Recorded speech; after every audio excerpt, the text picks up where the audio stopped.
মই রোহনাময় রোহনারে জয়নাল, তুমি জয়নাল মই রোহনা, হায়রে তুমি জয়নাল মই রোহনা।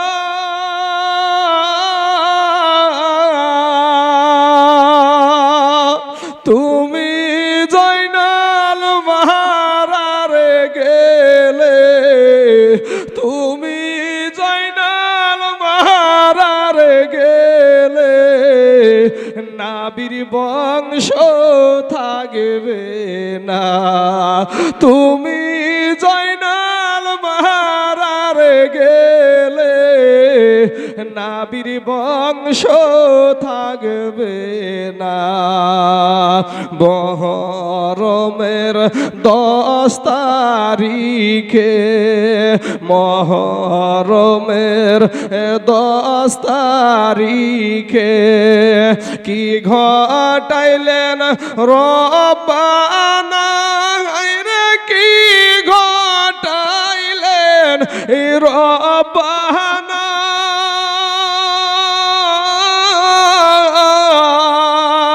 ভাইগো কলেজা ফাটিয়া যাই গো, এ বলিতে সেই ঘটনা। কলেজা ফাটিয়া যাই গো, এ বলিতে সেই ঘটনা। হাসাইন শহীদ জহরেতে, হাসাইন শহীদ জহরেতে, হোসাইন শহীদ কারবালায়, হায়রে হোসেন শহীদ কারবালায়।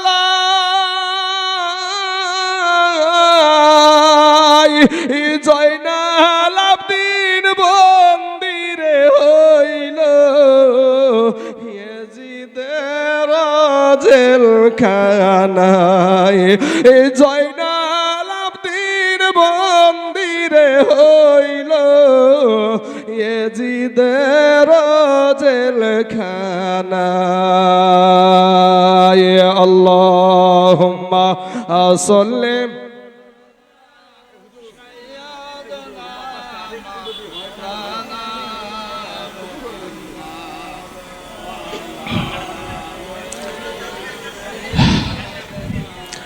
মাওলানা মুহাম্মদ সাল্লাল্লাহু আলা মুহাম্মাদিন, মোহাম্মদ হরদম জবান से निकालो पाक, हरदम जबान से निकालो शफीआना मुहम्मद सल्लल्लाहु अलैहि वसल्लम। এই মুহররম মাসের 10 তারিখটা ভাই সেই একটা গুরুত্বপূর্ণ দিন, যে এই পৃথিবীকে আমার আল্লাহ পাক সৃষ্টি করেছে এই মুহররম মাসের 10 তারিখ শুক্রবার। শুনেন একটু মনোযোগ দিয়ে ভাই, আমি আজ যে কথাগুলো বলবো আমাদের কথাই বলবো, কোনো বিধর্মীদের কথা টানার আমার দরকার নাই। আমাদের দোষটাই আমরা বলবো। আগে নিজে ঠিক তো সব ঠিক, নিজে ঠিক না আমি আপনাদের দিকে আঙ্গুল তুলেছি দেখেন ভাই, একটা আমার দিকে 3টি দেখাচ্ছে, অতএব নিজে ঠিক তো সব ঠিক হয়ে যায়। এই মুহররম মাসের 10 তারিখে আপনারা সকলেই শুনেছেন যে নূহ নবীর জামানায় পুরা দুনিয়া পানিতে। এই যুবকরা কি হলো ভাই, কি হলো তোমাদের? হাই হাই হাই হাই, আমি এখন যদি ডাকি ভাই, ভাই 5টা কালেমা বলো তো ভাই, হার মুখ দিয়ে বাড়াবে না।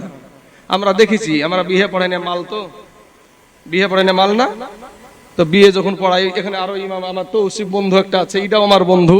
তো এই যখনই আমরা আপনার বিয়ে পড়াই তো দেখবেন বাজার থেকে হাইব্রিড টুপি কিনে বিয়ে করার জন্য, হাইব্রিড টুপি। অন্য টাইমে টুপি কি ওই পুটা মুছা, লাকের পুটা মুছা দেখবেন ওই একটা রুমাল ভরা থাকে পকেটে, ওই পকেটের রুমালটাকে বাইরে দিয়ে নামাজ পড়ে হিললো, জানাজা পড়ে হিললো, হয়ে গেল। কিন্তু বিয়ে করার জন্য দেখবেন হাইব্রিড একটা টুপি কিনে ড্যাং ড্যাং ড্যাং ড্যাং করে চলে গেল বিয়ে করতে যাইয়ে এখন আবার তৌসিফ ভাই করেছে কি, বলছে বাবা তুমি তো মুসলমান। হ্যাঁ আমার বাপ মুসলমান, আমার 14 গোষ্ঠী মুসলমান, তো ঠিক আছে তোমাকে আমি কবুলটা করিয়ে দিচ্ছি, তুমি ইস্তেগফার এবং 5 কালেমা, ইমানে মুফাসসাল, ইমানে মুজাম্মাল এগুলো একটু পড়ো। দেখবেন ঠিক রুমাল থাকে একটা হাতে, এই রুমালটাকে একেবারে ভাঁজ করিয়ে মুখখানে এভাবে দিয়ে থাকে। ঠিক না ভাই? মিথ্যা বলছেন? মুখটাকে এইভাবে দিয়ে থাকে, ওর মুখ দিয়ে কালেমা বের হয় না। যদিও তৌসিফ ওকে বুলিয়ে দিছে, তারপর ওর মুখ দিয়ে বের হয় না। 14 বার ঘুরি বলার পরও মুখ দিয়ে বের হয় না, তারপরও ভাই মাস্তানি। আমি বলবো যুবক ভাই, নওজোয়ান, তোরা আমার কালেমার ভাই, তোমাদের পা দুখানা আগায়া দাও, তোমাদের পায়ে হাত দিয়ে বলে যাই ভাই দাঁড়িয়ে আছে বসো না ভাই। কমিটির ভাইদেরকে বলবো তাদের জায়গা করে দেন, যারা দাঁড়িয়ে আছে বসার জায়গা পাচ্ছে না তাদের জন্য জায়গা করে দেন। ইনশাল্লাহ এই বৃষ্টিতে ঠান্ডাতে ইমাম হোসাইনের মহব্বতে আরো মানুষ ইনশাল্লাহ আগামীতে আসছে। একটু সবর ধরেন, আমি জায়গায় পৌঁছাইতো। কিন্তু বারবার যদি উঠাউঠি করেন আমার তার কাটবে, আর তার কাটলি দেরি হবে জায়গাতে পৌঁছাইতে। হ্যাঁ, তার উঠাউঠিটা ভাই করিয়েন না। আর যদি উঠাউঠি করার খুব ইচ্ছা থাকে, বিড়ি মিনিট টাইনে যদি ভাবেন যে বিড়ি মিনিট টাইনে আবার আসবো, তাহলে বলবো বাহিরি দাঁড়িয়ে থাকেন, বিড়ি টাইনে আবার এসে দাঁড়াবেন। বাবা যে আমার সোনা মানিকের আমার ভাই জানে না তো, মহরম মাসের 10 তারিখে আপনারা শুনেছেন যে নূহ নবীর জামানায় সারা দুনিয়া পানিতে সয়লাব হয়ে গিয়েছিল। ওই যে নূহ নবী কিস্তিটা, নৌকাটা বানিয়েছিল, সেই নৌকাটা ভাসতে ভাসতে কিনারা পেয়েছিল এই মহরম মাসের 10 তারিখ শুক্রবারের দিন। ব্রাদার ইসলাম মুআজ্জাজ সামিনে কিরাম, আপনারা আরো শুনেছেন যে ইব্রাহিম নবীকে নমরুদ আগুনের ভিতরে ফেলাইয়া দিয়েছিল। ওই আগুনের ভিতর থেকে যেদিন বেরিয়ে এসেছিল সেই দিনটাও ছিল মহরম মাসের 10 তারিখ শুক্রবারের দিন। হযরতে ইউনুস নবীকে মাছে গিলে নিয়েছিল। আপনারা সবাই শুনেছেন যে 40 দিন মাছের পেটে ছিল, তো 40 হলেই 1 মাস 10 দিনই হয়, তাই না? তো 1 মাস 10 দিন বলতে 10 তারিখ। তো যেদিন আপনার ওই মাছের পেট থেকে পরিত্রাণ পেয়েছিল সেই দিনটাও ছিল মহরম মাসের 10 তারিখ শুক্রবারের দিন। আল্লাহ পাক রব্বুল আলামিন পরীক্ষার জন্য হযরতে আইয়ুব আলাইহিস সালামকে একটি রোগে আক্রান্ত হয়েছিল। সেই রোগ 18 বছর পরে যেই দিন রোগ থেকে আরোগ্য লাভ করেছিল সেই দিনটাও ছিল মহরম মাসের 10 তারিখ শুক্রবারের দিন। ব্রাদার ইসলাম মুআজ্জাজ সামিনে কিরাম, এবং এই দুনিয়াটাকেও আল্লাহ ধ্বংস করবে সেটাও থাকবে মহরম মাসের 10 তারিখ শুক্রবারের দিন। এই দিক দিয়ে এবং আপনার আদম এবং মা হাওয়াকে, একজনাকে জিদ্দায় একজনাকে শ্রীলঙ্কায় যে আল্লাহ পাক দুনিয়াতে পাঠিয়েছিলেন, তারা দুজন আপনার একত্রিত যেদিন হয়েছিল 300 মতান্তরে 350 বছর চোখের পানি ফেলে যেই দিন দোয়া কবুল হয়েছিল এবং একত্রিত হয়েছিল সেই দিনটাও ছিল মহরম মাসের 10 তারিখ শুক্রবারের দিন। এদিক দিয়ে যদি আপনি দেখেন তাহলে এটা দোয়া কবুলের দিন, এটা দোয়া কবুলের দিন, আনন্দের দিন। কিন্তু যদি আপনার নবীর নাতি মা ফাতেমার বেটা শেরে খোদা আলীর বেটা সেই ইমাম হুসাইন রাদিয়াল্লাহু তাআলা আনহুর দিক থেকে যদি আপনি দেখেন, বড় দুঃখের দিন ভাই, এটা বড় কষ্টের দিন। তাই আমার সম্মানিত মুসলমান ভাই ও বাবাজিদেরকে বলবো, দিলটা একটু নরম করে দিবেন ভাই। ইমাম হুসাইনের মোহাব্বতে যদি একটা ফোঁটা চোখের পানি ছেড়ে দিতে পারেন, এই পানিটা কাল কিয়ামতের মাঠে নাজাতের কান্ডারি হয়ে যাবে। জোরে বলেন সুবহানাল্লাহ। বাবাজি আমার সোনা মানিকের আমার ভাই জানেন আগো, ইমাম হুসাইনকে এই মুসলমানেরাই কোথা থেকে, কুফা থেকে, ইরাক দেশের কুফা শহর থেকে চিঠি পাঠাতে শুরু করলো। ইমাম হুসাইনকে দাওয়াত দিচ্ছে চিঠির দ্বারাই। এখন তো মোবাইলের যুগ, তখন মোবাইল ছিল না ভাই। তো চিঠি পাঠাইতে লাগলো। তো চিঠি পাঠাইতে পাঠাইতে ইমাম হুসাইন রাদিয়াল্লাহু তাআলা আনহু উনি আপনার আসার জন্য, আমি যেহেতু পুরো ঘটনা বলতে গেলে বহু সময়ের ব্যাপার, এই এক রাত্রির ব্যাপার না, তো যেহেতু আমি মেন জায়গাটুকু, আমাদের যেটা দোষ, আমরা মুসলমানদের ভিতরে কত বড় গাদ্দার থাকতে পারে আছে, সেটুকু আপনাদেরকে বোঝানোর আমি চেষ্টা করব ইনশাআল্লাহ। আল্লাহ আমাকে যতটুকু বলাবে। মুসলমান ভাই, তোমরা আমার কালেমার ভাই, আবারও বলছি, তোমাদের পা দুখানা যদি আগিয়ে দাও, তোমাদের পায়ে হাত দিয়ে বলি ভাই, কেউ মাস্তানি করিও না ভাই।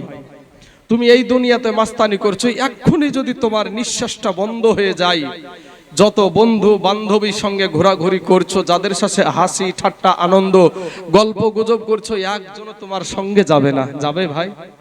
একজনও যাবে না। তাই নিজের আমল নিজে করো ভাইজান।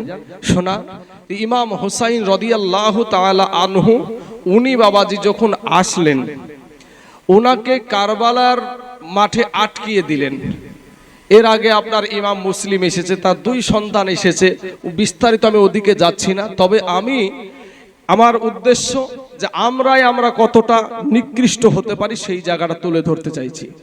ওই জায়গাতে বাবাজি ইমাম হুসাইনের একটা বিটি ছিল। মহরম মাসের 10 তারিখের রাত্রিতে ইমাম হুসাইনের ওই জায়গাতে একটা বিটি ছিল, তার নাম ছিল হযরতে সাকিনা রাদিয়াল্লাহু তাআলা আনহা।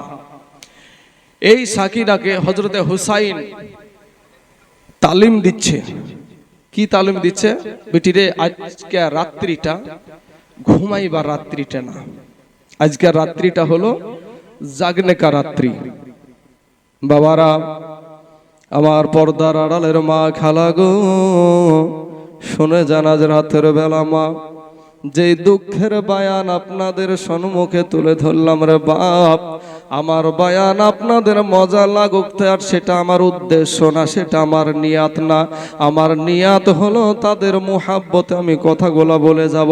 ও মুসলমান, ইমাম হুসাইন বলছে, বিটি সাকিনা রে, ওরে বিটি সাকিনা, আজকে রাত্রিটা ঘুমাইবার রাত্রি না রে বেটি, আজকে রাত্রিটা হলো জাগনে কা রাত্রি। আজকে রাত্রিটা ঘুমাইতে নাই রে বেটি, আজকে রাত্রিটা হলো ইবাদতের রাত্রি। সাকিনা বলছে, আব্বা গো, মোটি আমার 7 বছর বয়স হলো গো আব্বা, আমি তো এমন কিছু জানি না, তবে একটু আমাকে শিখায়া দেন বাবা গো। ইমাম হুসাইন বলে, বিটি রে, কোরআনটা খোল। কোরআনটা খোলার পরে ফাতিহা সূরাতে বাবা 7টা আয়াত আছে।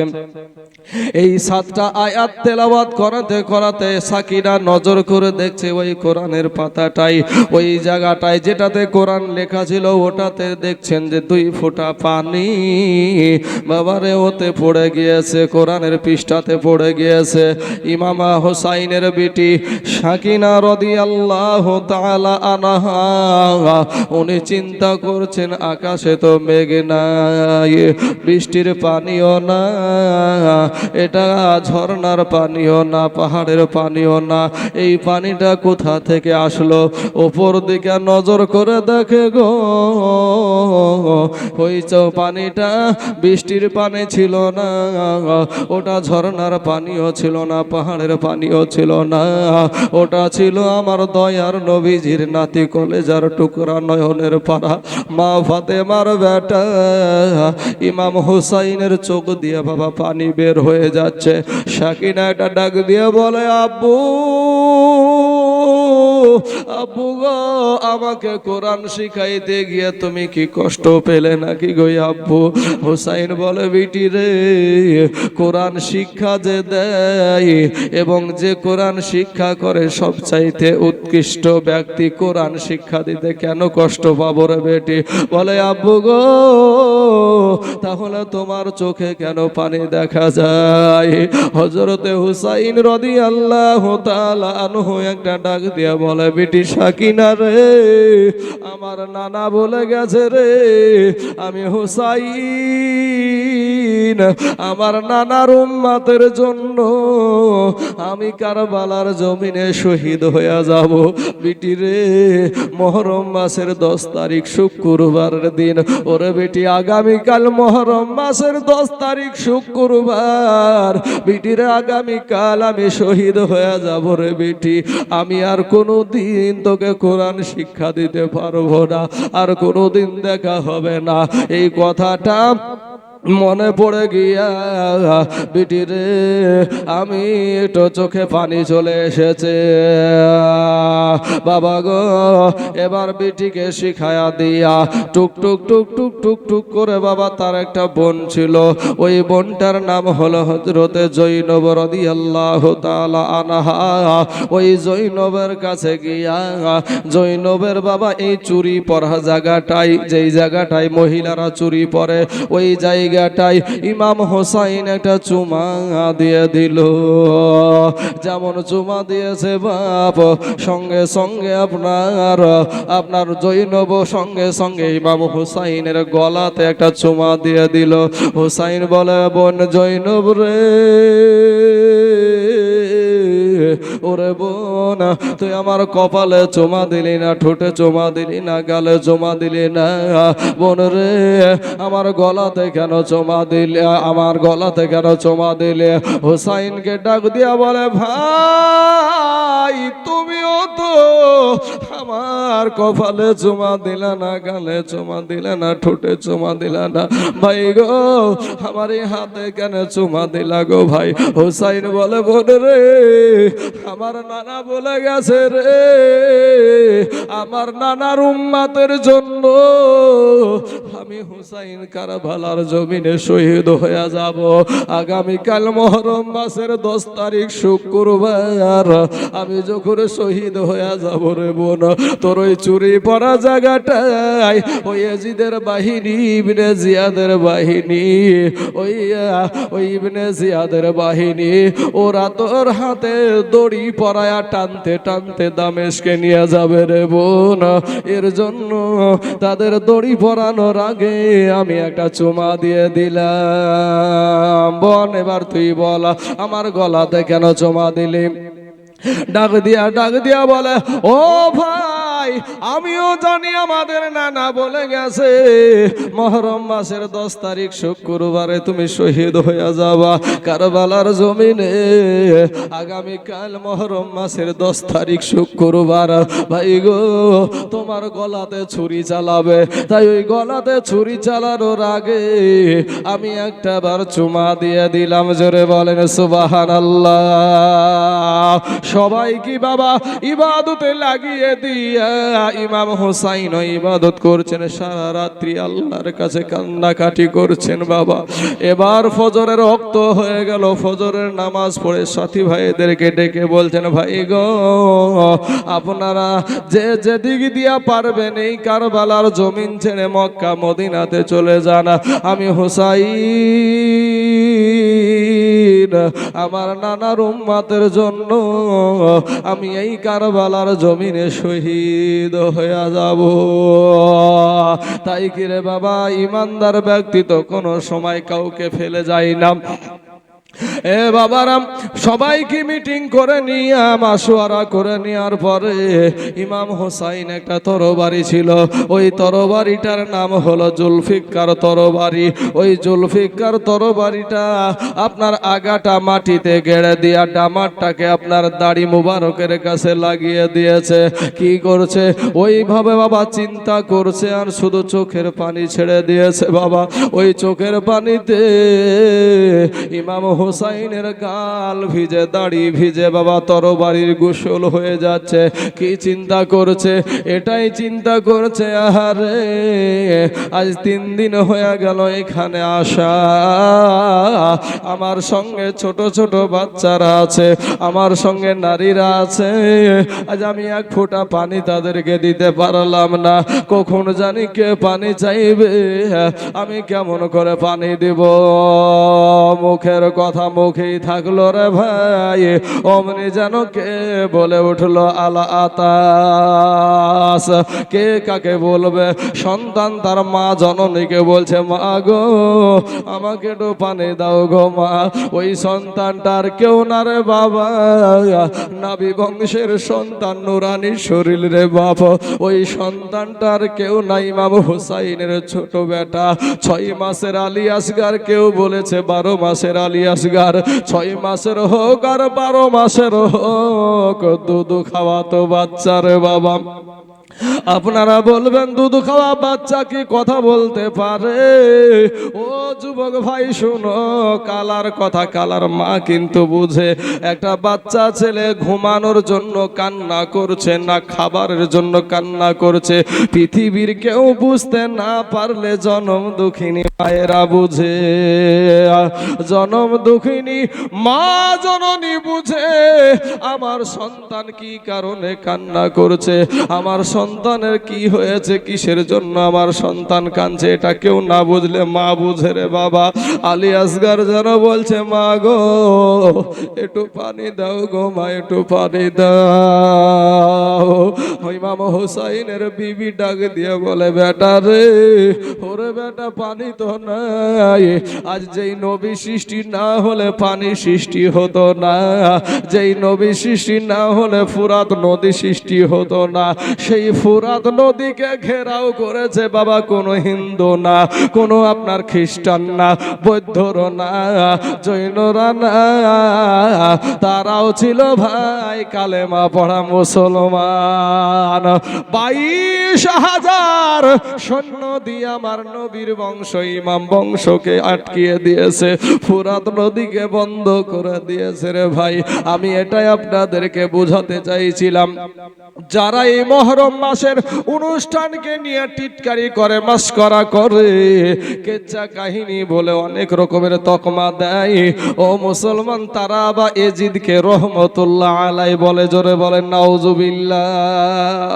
এজিদকে রহমতুল্লাহ আলাই বলে, কিন্তু এই এজিদ একজন সাহাবীর বেটা, একজন সাহাবীর বেটা, নবীজির সাহাবীর বেটা এই এজিদ।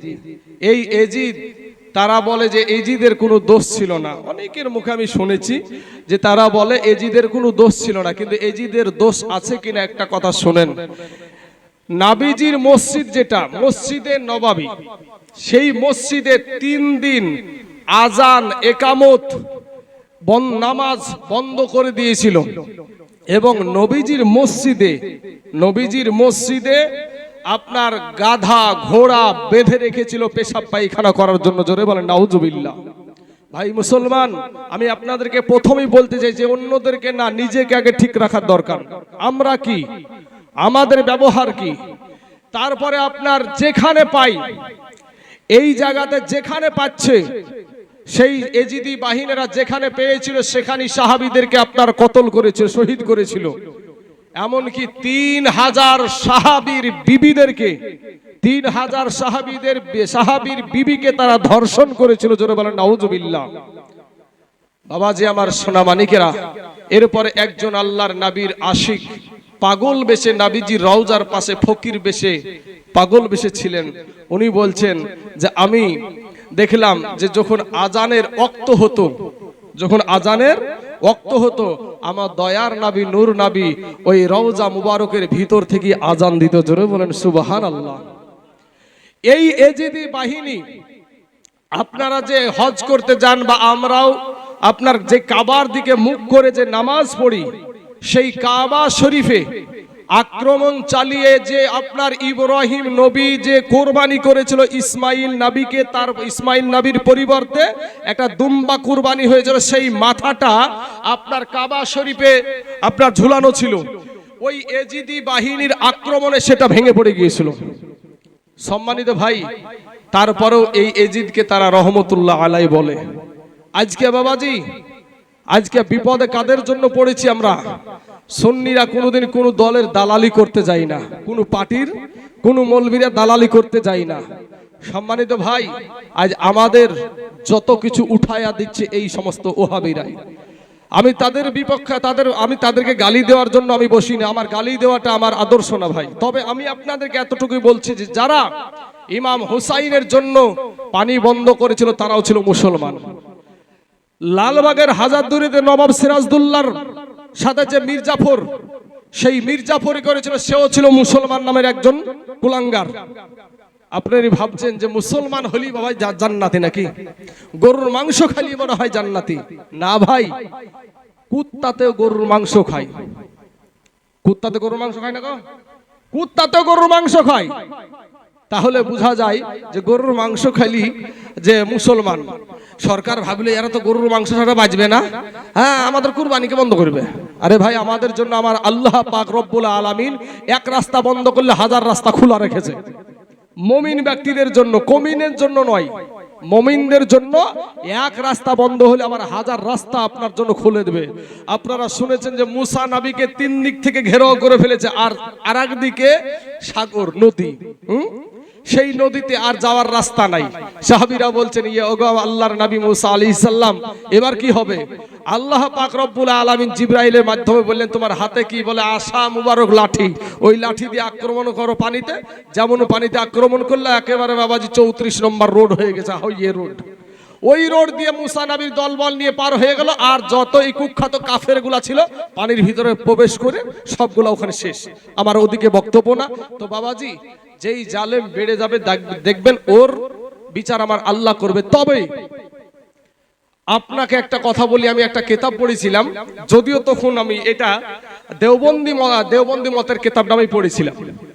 তো সেই কিতাবটাতে পড়েছিলাম যে শাহ কাশ্মীরি রহমতুল্লাহ আলাই, তো উনি একটা ভবিষ্যৎবাণী করেছেন কি, যেই ভারতের জমিনে কাতারে কাতারে মুসলমানদের লাশ পড়ে থাকবে, কাতারে কাতারে মুসলমানদের লাশ পড়ে থাকবে।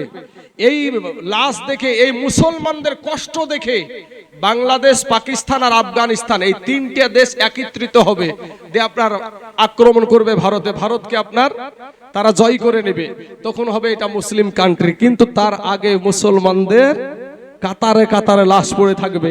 ওই আমি দেখতে পাচ্ছি যে আমি যেই বইটা পড়েছিলাম, আমার জানে মনে হচ্ছে যে কিছুদিনের মধ্যে সেই জিনিসটা আসছে, কিছুদিনের ভিতরে সেই জিনিসটা আসছে। আমি ওই বইয়ের সাথে আমার মিল হয়ে যাচ্ছে। সম্মানিত আমার ভাইয়েরা, তাই আপনাদেরকে বলবো, কারোর সাথে আপনার মুসলমান ভাইকে আপনি আঘাত করিয়েন না, কষ্ট দিয়েন না। কোনো যুবকদেরকে ভালো কথা বলেন। যুবক ভাইয়েরা, যেটা ইসলামিক শরীয়ত সম্মত সেইভাবে চলেন। হেফাজত করার মালিক হলো কে? জোরে বলেন কে?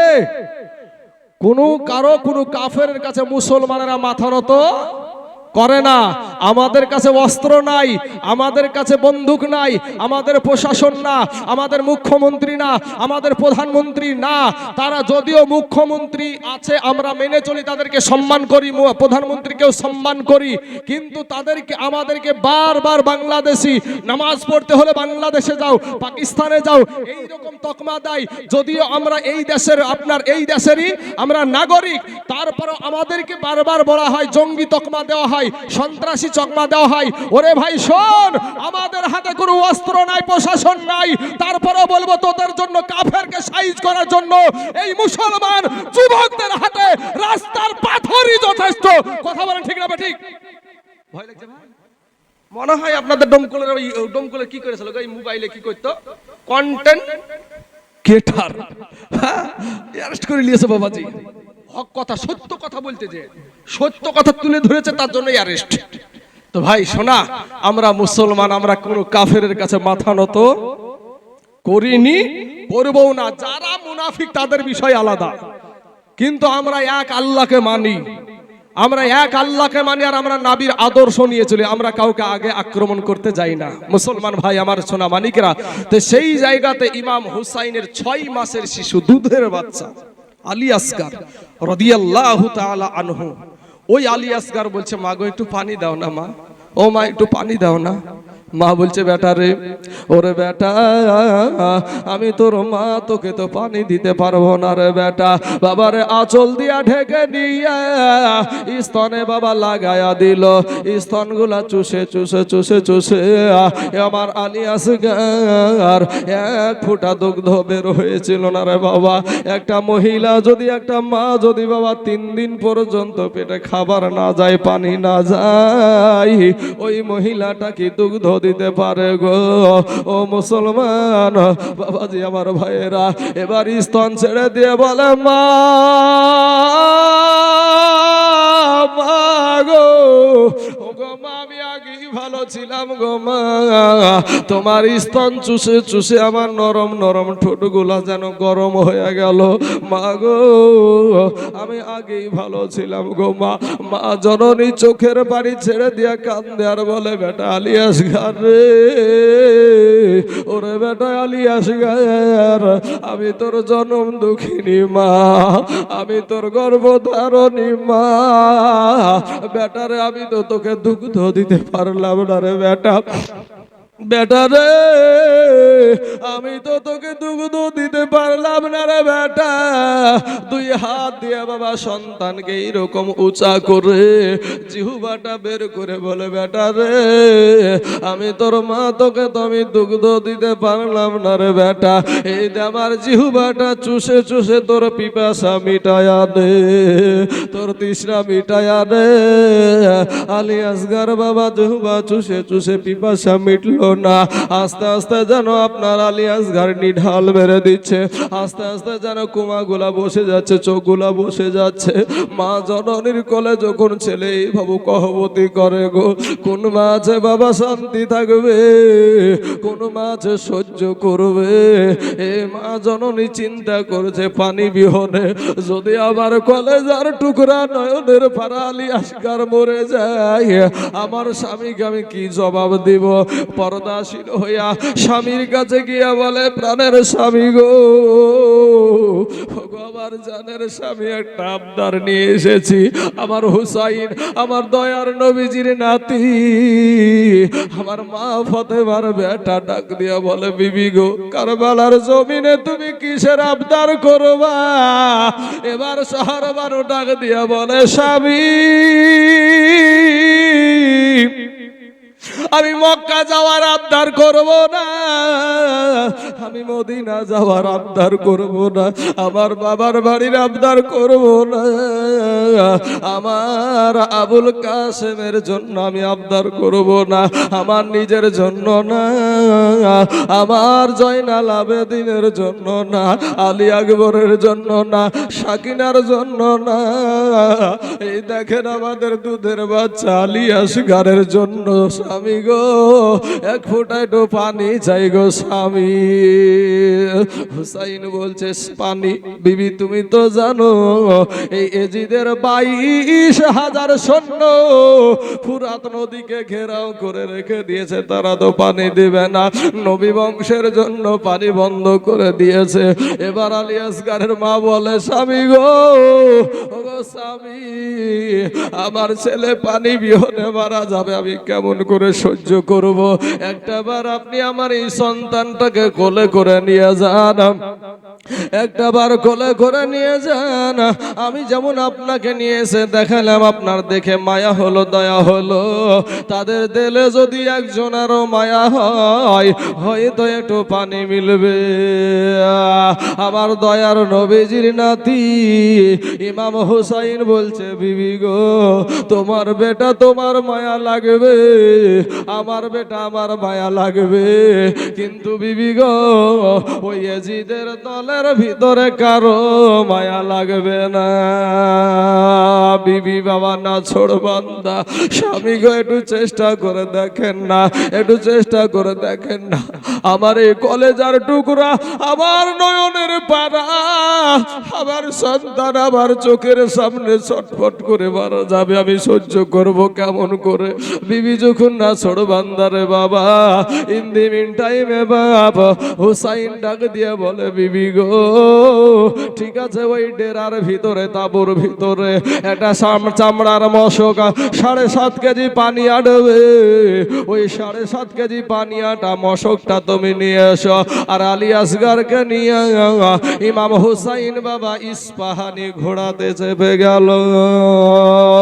যখন ঘোড়াতে চেপেছে, বাবার চামড়ার মশকটা নেওয়ার পরে লাগামে টান দিছে, এমন সময়তে মা যেন বলে উঠলো, কি বলে উঠলো, যে যাসেন রে বাপ, এ যাসেন রে বাপ, আলী আসগার কারবালার ময়দানে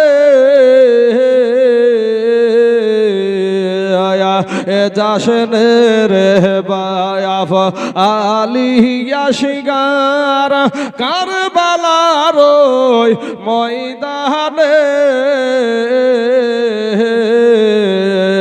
কচি বুকে মারবে রে তীর, কচি বুকে মারবে রে তীর, সইবি রে বাপ কেমন সগরা কাঁদে ওই না সোনার মাদিনাতে, আজ শোকে না কাঁদে কারবালায়, আলী আসগার চাইছে পানে, আলী আসগার চাইছে পানে, কারবালাতে পানি নাই, যাসেন রে বায়াফ আলী আসগার কারবালার ওই ময়দানে কচি বুকে মারবে রে তীর, কচি বুকে মারবে রে তীর, সইবি রে বাপ কেমন। বাবা ঘোড়া কি আর দাঁড়িয়ে আছে? ঘোড়া তো আর দাঁড়িয়ে নাই, একে টানে বাবাজি 22,000 সৈন্যের সামনে গিয়া হাজির হয়ে গেছে। ও বাবা গো, 22,000 সৈন্যের মধ্যে থেকে একজন ডাক দিয়ে বলে, হুসাইন গো, আমরা তো জানি তুমি আমাদের সঙ্গে যুদ্ধ করতে আসবা, তোমার হাতে লেজা থাকবে, বল্লম থাকবে, তরবারি থাকবে, তোমার হাতে ঢাল থাকবে। ওগো হুসাইন, ছোট বাচ্চা নিয়ে কেন এসেছো?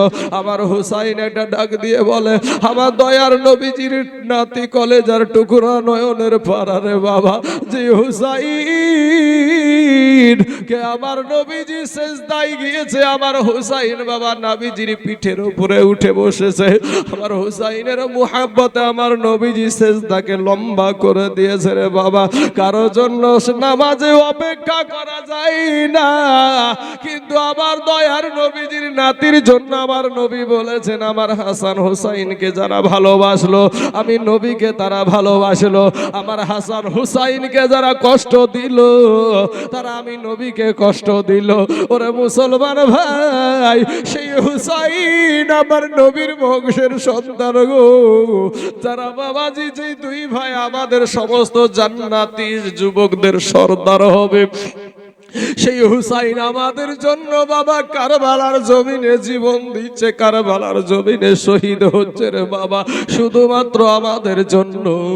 কিন্তু ভাই রে, ওই হুসাইন গিয়ে যখন দাঁড়িয়েছে, হুসাইন একটা ডাক দিয়া বমনি একটা চিঠি বের করে বলে, ভাই রে, তোমরাও তো কালেমা পড়া মুসলমান, তোমরাও তো নামাজ পড়ো, তোমরাও আজান দাও, তোমরাও যেই নবীকে মানো আমিও সেই নবীকে মানি, তোমরা তো জানো গো আমি বিশ্ব নবীর নাতি, আমি মা ফাতেমার বেটা, আমি শেরে খোদা আলীর বেটা, জীবনে কোনোদিন মিথ্যা কথা বলি নাই।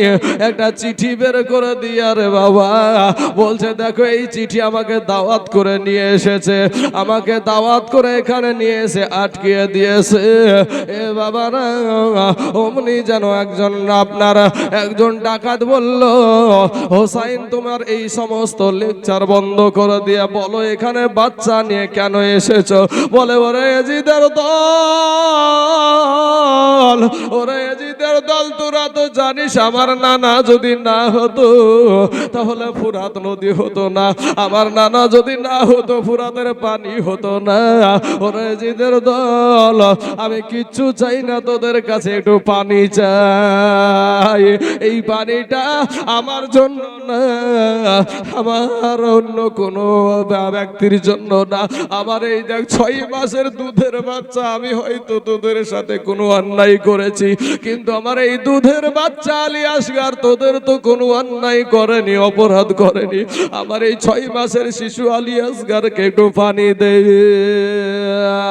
বাবা গো।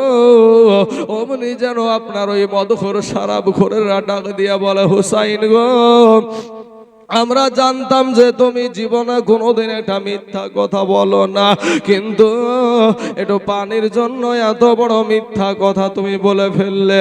আমার হুসাইন ডাক দিয়ে বলে, ওরে ইয়াজিদের দল, কেমন করে বললাম আমি মিথ্যা কথা? কোন কথাটা মিথ্যা বললাম?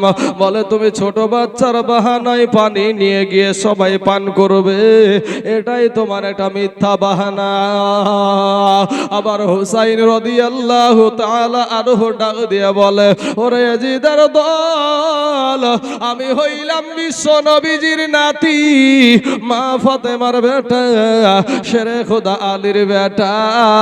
ওরে ইয়াজিদের দল, জীবনে কোনোদিন মিথ্যা কথা বলি নাই, তবে শোন, এই যে আমার 6 মাসের শিশু আলী আসগারকে, আবার দয়ার নবী মায়ার নবীজির বংশের 6 মাসের শিশুকে বাবা মরুভূমির জমিতে, মরুভূমির বালুতে শুয়ায়া দিল নুরানি বদন খানা নিয়া, যাদেরকে বাবা দাওয়াত করে পাওয়া যায় না গো, সেই ইমাম হুসাইনের বাবা সন্তানকে বালুর মধ্যে শুয়ায়া দিল। এজিদের দল রে, একটু পানি দে, একটু পানি দে, আমার সন্তানের মুখে একটু পানি দে। একটু দূরে গিয়ে বাবা দাঁড়িয়ে আছে, এমন সময়তে চিন্তা করছে যে এই ইরাক দেশের মানুষকে তো বিশ্বাস নাই, আমার এই ছোট বাচ্চার সাথে তারা অন্যায় করতে পারে, কারণ আমার বাবাকে নামাজরত অবস্থাতে তাকে শহীদ করে দিয়েছিল এই এজিদে, এই কুফাতে, এই ইরাক দেশের মানুষ। অতএব আমার সন্তানের সাথেও তারা খারাপ ব্যবহার করতে পারে। মুখটা ফিরাইয়া দেখে গো বাপ, 6 মাসের শিশু আলী আসগার পা গুলাকে আছড়াচ্ছে, হাতগুলা আছড়াচ্ছে বাবা, একটু পানির জন্য আপনার তারাই তারাই করছে রে বাবা। ওই 22,000 সৈন্যের ভিতরে একজনেরও দিলে ময়া হয়েছিল না, দয়া হয়েছিল না বাবা রে। দৌড়ে গিয়ে আমার দয়ার নবীজির নাতি বুকে উঠায়া নিয়া বলে, বলে জিদের দল, আমার সন্তানকে একটু পানি দিলি না, তবে আমি হুসাইন তোদেরকে বলে দিলাম, আমি হুসাইন আমার বেটাকে পানি খাওয়াবো তা আমি বলছি না, তবে আমার বেটাকে আমি পানি দেখায়া ছাড়বো। জোরে বলেন সুবহানাল্লাহ।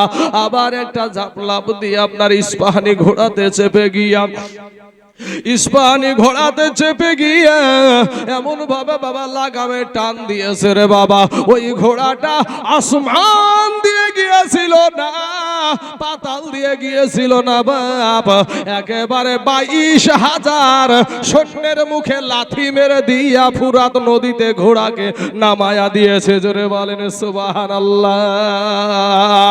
এ বাবাজি আমার সোনা মানিকেরা, এমন সমাদরে ভাই, এবার 22,000 সৈন্যের মুখে লাথি মেরে দিয়া পানিতে নেমে গিয়েছে। ঘোড়াটা এত দ্রুত বেগে গিয়েছে, এত দ্রুত বেগে গিয়েছে বাবা, আগেকার জামানায় আমাদের এই সব সাইডে দেখেছি রে বাবা, আমরা যখন ছোট অবস্থায় ঘোড়ার গাড়ি ছিল, ওই ঘোড়া যখন আপনার বোঝ টেনে আনতো, গাড়ি টেনে আনতো, ঘোড়ার শরীরটা ঘাম বেরিয়ে আপনার ভিজে যেত। ইমাম হোসাইন নজর করে দেখে ঘোড়ার শরীর দিয়া বাবাজি চ চ করে ঘাম বেরিয়ে যাচ্ছে রে বাবা। যখন আপনার এত ঘাম দেখেছে, হুসাইন বলে, ঘোড়া রে, ওরে ঘোড়া, আমাদের 2 বাপ বেটাকে এত কষ্ট করে নিয়ে আসলি রে ঘোড়া, তোকে আমি এই কারবালার জমিন আর কি দিতে পারবো? আজ 3 দিন হয়ে গেল তোর পেটে কোনো খাবার যাই নাই, পানি যাই নাই, ঘোড়া রে, যা তুই এই ফুরাত নদীর পানি আশুধা করে পানি পান করে নে।